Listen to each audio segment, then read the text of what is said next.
You know, for many months, we have been addressing the rise of antisemitism, and today it has become so widespread and routine that it increasingly seen as normal.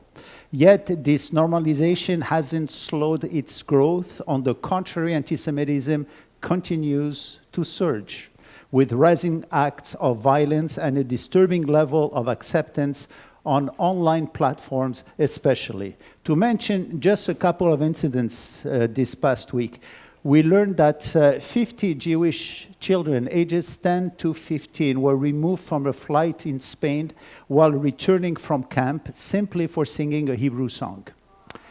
Although witnesses actually confirmed that they stopped when asked, the entire group was taken off the plane and their group leader was arrested. Now, this morning, by the way, I read in the Jerusalem Post that the pilot who ordered the Jewish kids to be removed from the plane was one of the instructors of the 9/11 terrorists.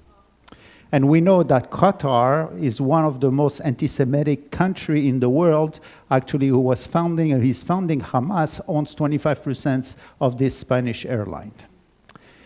Here in Canada, particularly in Ontario, a recent federal government survey published last Monday gathered responses from around 600 Jewish families and documented 781 anti-Semitic incidents since October 2023, and over 40% of the incidents targeting Jewish students actually in secondary school in this province, including disturbing gestures like the Nazi salute and vile remarks like Hitler should have finished the job.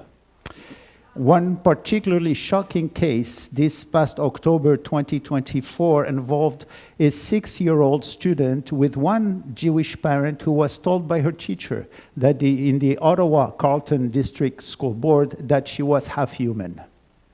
This is what the children are beginning to hear to. And many others reported hearing slurs like Jews are a vermin and Jews are cheap, revealing the depth and pervasiveness of the hatred Jewish students are facing today. It seems we have reached actually a pre-Holocaust era.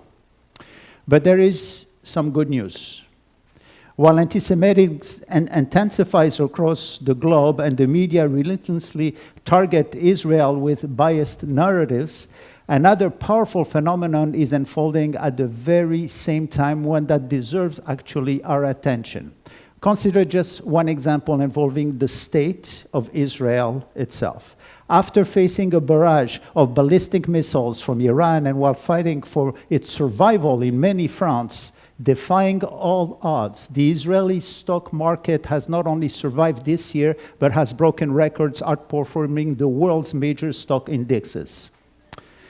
At the same time, the shekel, that is the Israeli currency, has strengthened against both the American dollar and euro, despite all these ongoing wars. Already, by the way, in 2024, the Tel Aviv Stock Exchange was the world's fastest rising stock market. This year, it has continued to gain, jumping 35%, putting them among the world's top 5 performers. Can you believe this, by the way?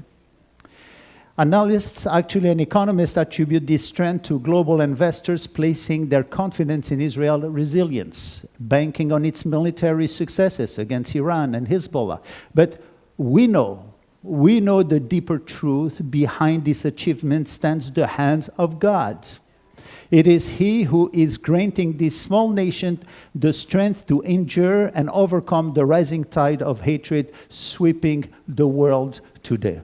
Let us remember that what we're witnessing today, the world turning against a tiny population of Jewish people, less than 1% of the global population, it's not merely a passing trend, by the way.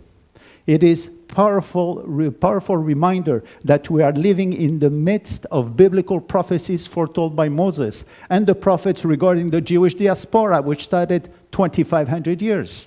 And now we're beginning to see the rise of other prophecies that will unfold before the coming of the Lord, the second coming. Prophecies that we have spoken so many times throughout the years.